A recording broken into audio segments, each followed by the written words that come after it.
Marty Appel, welcome back to the bookshelf conversation. Thank you. Always great to be with you. I feel I should have like Saturday Night Live has those special jackets for people who've hosted 5 times. I should have something for uh, authors and other people who've been on this show multiple times. But we're having you today to discuss your latest book, Pinstripes by the Tail: Half a Century in and Around Yankees Baseball. And looking through the very beginning of the book, also by Marty Appel, there's a list of your other 25 something books. And I'm looking at the dates that they were published. And some of these come in very quick succession. I'm just wondering, where do you have the time to do all this? I could never have forecast that I would be able to do this because in college I couldn't do 10-page term papers. I would struggle over them. I remember counting the words with my eraser, 7, 8, 9, 10. It was such a chore. Um, but I've been fortunate, really blessed in my writing part of my career that I've had projects that I've loved and embraced. And I learned typing in seventh grade, and my brain transmits the thoughts to my fingers, and I type fast. And the projects I take on are ones I enjoy. So it's not work. It really feels like I'm just telling stories to a friend, and I happen to be typing them at the same time. And you're doing this all while you have Real day jobs. jobs. Yankees Yeah. PR, executive producer at WPIX, working for the Olympics, working for William women's tennis. So again, where do you have time fitting in? I mean, do you ever sleep? I sleep very well. My son, who's the founder and producer of Boston Calling Music Festival, said to me recently that he's come to appreciate that I work two jobs my whole working life in order to provide for him and my daughter. And I never thought of it as two jobs, but I guess it was doing PR and then writing. And the two have different personalities. PR, you're just out there with interfacing with people and media and everything. And the writing is very solitary and can be lonely.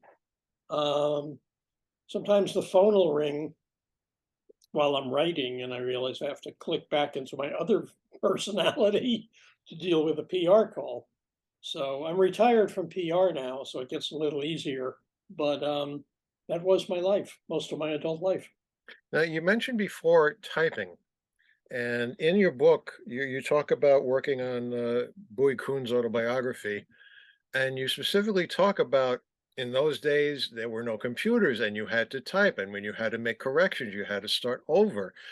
Uh, Talk a little bit about the shift in technology from when you started to your latest project and how that has made things harder or easier. Much easier. I think most writers would agree. My friend Ray Robinson used a typewriter till the very end, and I'm talking about the late 2010s. Um, I remember explaining to him, Ray, think of it as nothing more than never having to put in a new sheet of paper. But he was happy the way it was. And for me, the Kuhn book was the last one I did when the computer era had actually begun. So we could easily have sent pages back and forth to each other for comment or revision. But he wasn't there yet. He wasn't ready to go into the computer age. So it was all typing. And I should say, the IBM Selectric typewriter was a wonderful, wonderful tool. I loved the feel of it. I loved everything about the IBM Selectric typewriter. So I really had no problem starting over and typing the whole page and page and pages.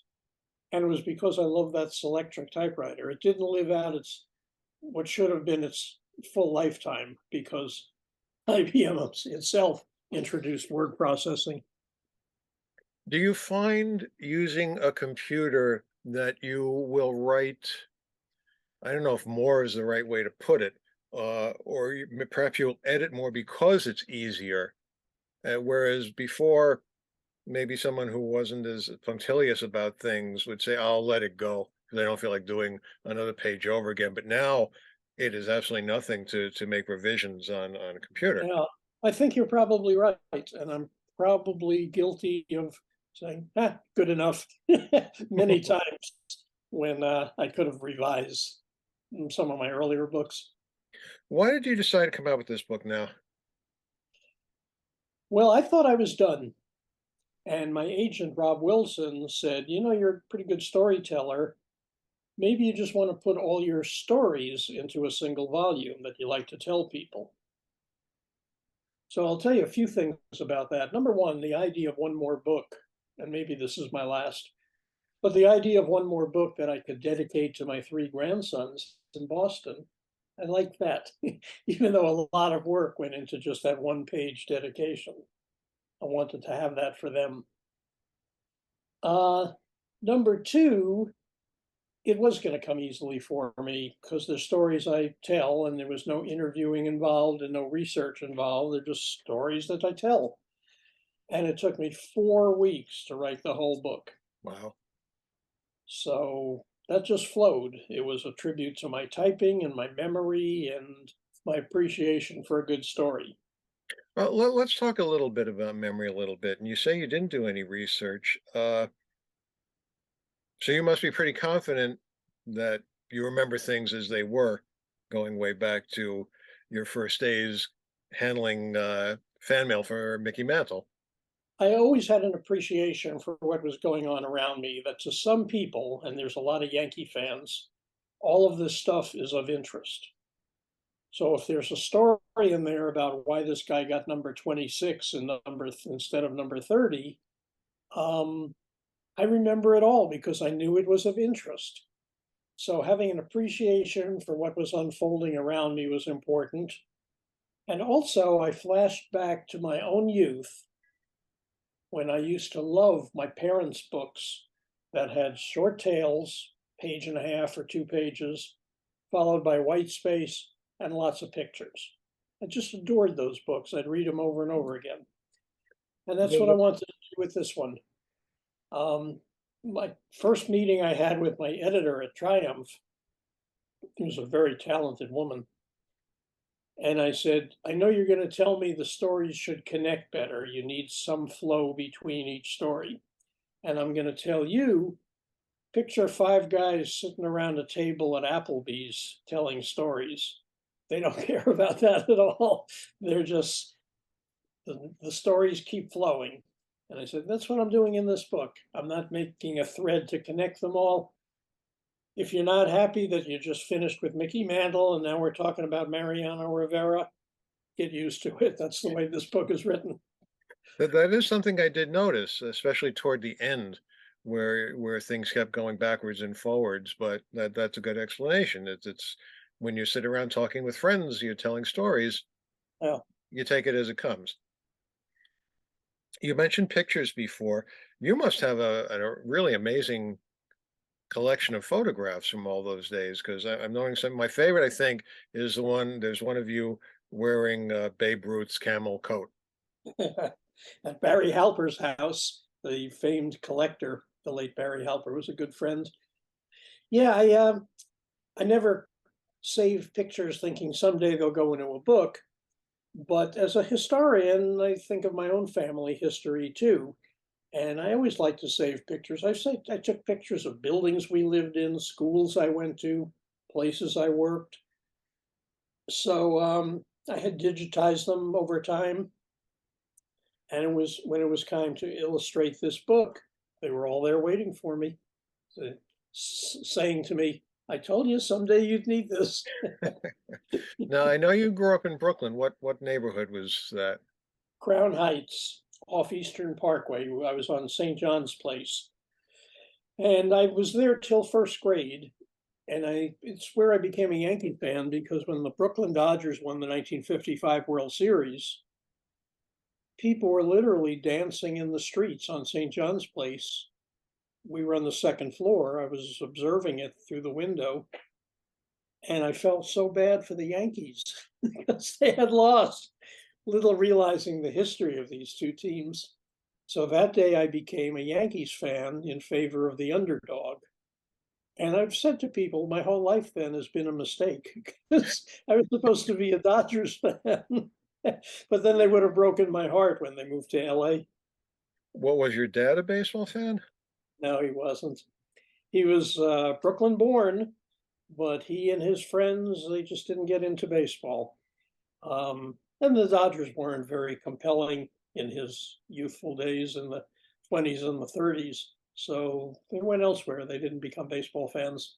But both my parents became fans through me. Mhm. Once I was working in it, suddenly they watched all the games thinking they would see me, which was not going to be the case. You mentioned bringing your father to certain events, and that must have been very, fulfilling for him as well as for you to have him see you in your element and have you interacting with all these famous people. He must have got a kick out of that. I got a kick out of George Steinbrenner and Bob Lemon at a baseball writers dinner. I was going to take my dad up to introduce him, and the two of them stood up to shake his hand and, of course, tell him what a great son he has. And he was so impressed for years and years. He would talk about George Steinbrenner and Bob Lemon stood up to shake my hand. It made such an impression on him. It was beautiful, actually. One of the things I wanted to ask was, you've done books on your own, and you've done books with Willie Kuhn, Tom Seaver, Thurman Munson, of course. What do you personally find more satisfying, working on your own or working with somebody else? Certainly, you have more control when you're working on your own. It's much easier on my own. Um, Working with somebody else is an entirely different process. That involves taping, transcribing, determining how they wanted this said if it wasn't exactly that way, bringing it back to them for review. I did the whole Thurman Munson autobiography in 1978 with him in that fashion. And in the end, he said, aren't there more funny stories you could tell? There's really not a lot of humor in here. And I said, well, you're not exactly a funny guy, but can you give me some stories and I'll put them in, which I did. But Thurman wasn't going to be a book of humor. So uh, you have to remind yourself you're working for them. It's their story. They've agreed that you should be the writer. So you adjust to it unless you have such a big ego that you can adjust to it. But fortunately, I don't. Or weren't you the one who suggested to Thurman that he do the book? No, what I suggested was if he didn't do his own book, somebody else was going to write a biography about him and he'd hate every word in it. He wasn't making any money off it. He wouldn't agree with anything that was written. I told him to look at a, a book by him as an insurance policy against somebody else writing a book about him. And that was the only reason he really did it. Otherwise, he said, I'm too young. Why do I want to write an autobiography for? And I'm like, well, you just won an MVP award in New York City. Somebody's going to write a book about you and you're going to hate it. So, with that as his incentive, we did the book together. One of the things I notice is that if someone has an outstanding season early in their career, uh, or appears in a World Series, there's like it's like a flavor of the month book, and they like I'm thinking right off the bat, excuse the phrase, of Joe Charbonneau had a book. Yeah. Super Joe Charbonneau had a book as soon as he came out. Uh, Lenny Dykstra had a book shortly after the '86 World Series. I guess you have to strike while the iron's hot and take advantage of that, because who knows if and when you'll ever get another chance. That's the publishing business. And if you look at the bestseller lists week after week, they're celebrity driven for the most part. So it almost doesn't matter what's in the book, it's what the author's name is or the subject of the book. Yeah. Um, it is what it is. Is there someone you wish you had an opportunity? Do you wish you could have written a book with or about Yogi? Yeah, I wrote a children's book about him, but that hardly counts. Um, he would have been a delight to work with, and the books about him, he didn't particularly care for any of them, even though the authors spent time with him. So I mean, I didn't analyze them as to why that was the case, but maybe it would have been unfulfilling if I had delivered a product in the end that he didn't really like a lot. I would have felt terrible that I'd let him down. Anyone else you can think of that you would have liked to have written about? I'd like to write an Otani book if he's willing, but I don't know if I'm the guy he would turn to. Um, no, there's nobody else really. Well, there have been books written by Bobby Richardson and Ron Bloomberg and Bill White that I could easily have been the co-author because of a strong friendship there. But I was engaged in other products at the time, so their publisher put them with other authors. Mm, true, But yeah. those are three books that came out in the last decade, and I could have easily done that if I hadn't been preoccupied. Now you say Bobby Richardson, which makes me think of some of the books I have in my library by people that I'm guessing only real diehard baseball fans would remember. And these are obviously biographies written before Jim Bouton's Ball Four. So they're very self-effacing. They're very humble. I'm thinking, right off the top of my head, I have a book about Red Schoendienst, Jackie Jensen, who I think, not knowing a whole lot about him, I think he's someone who didn't live up to his potential because of his deathly fear of flying. Is that correct? Yeah, that is correct. But he won an MVP award, so maybe he reached his potential after all, and he didn't do it in a Yankee uniform, so we never gave him full credit. That's another interesting point. I'm guessing the vast majority of books, baseball books, are about the Yankees or the Mets or the Well, Dodgers. I I'm the one person who has compiled Right. a lifetime list of all the New York Times baseball bestsellers. I think I shared it with you once. Hmm. Um, it's currently 89 books, of which 46 are about New York or Boston baseball. So that tells you a lot too. Hmm.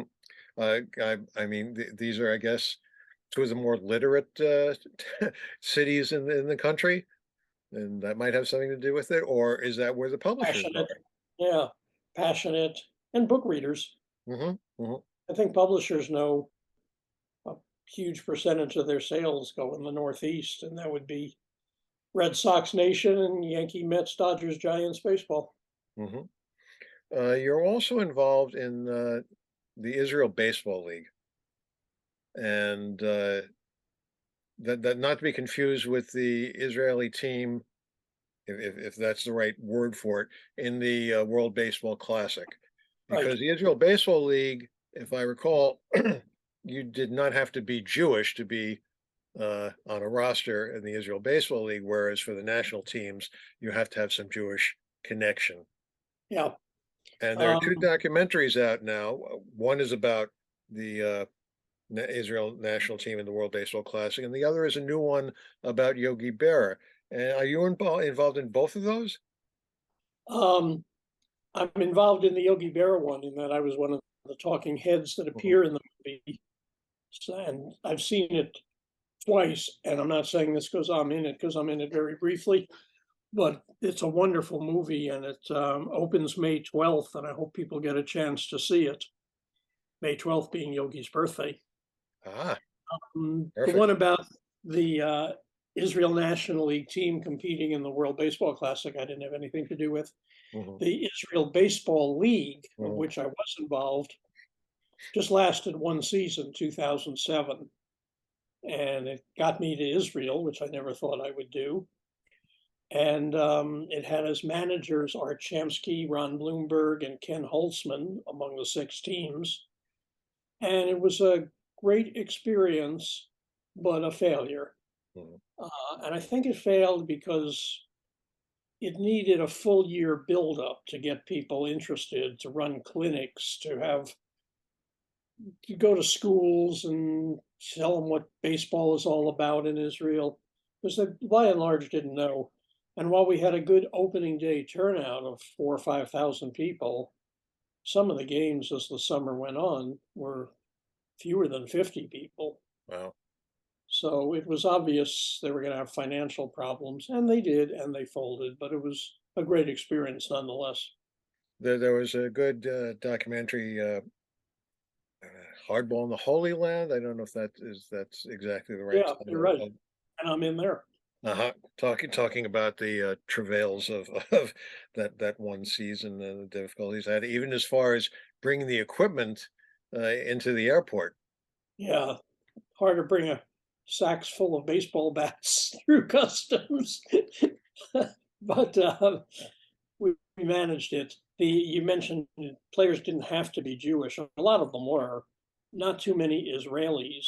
So there were Americans and there were people who went to college in America. But also Dan Duquette, who had been the general manager of the Red Sox, was in charge of player procurement and signing up players and dividing them among the 6 teams. And he had a whole notebook of Dominican players that he was able to tap into. So I'd say each team had 5 or 6 Dominican players. They were really good. And that must have been a very, culture shock for them coming over to Israel. Absolutely. So, I'm hoping you'll change your mind, and I'm hoping this is not your last book because all your books have been immensely enjoyable, Thank you. informative, and, it's a pleasure. We've been one thing I wanted to ask, the cover of your book, uh, it's ostensibly a reporter's notebook. Does the number have any significance? The number Only is that 606162. Only that my editor, Michelle, said those notebooks usually have some code on the top left. So give me some code that you'd like to use. And Aaron Judge had just hit a 60-second home run. So I said, yeah, make it 60, 61, 62, three There you magical go. Yankee numbers. Ah, I'm Good glad for to be you for on this. catching that. And we've been talking with Marty Appel, author of the latest in his massive collection of baseball books, Pinstripes by the Tail, Half a Century in and Around Yankees Baseball. Marty, always a pleasure. Always a pleasure talking to you, Ron. Thanks for having me.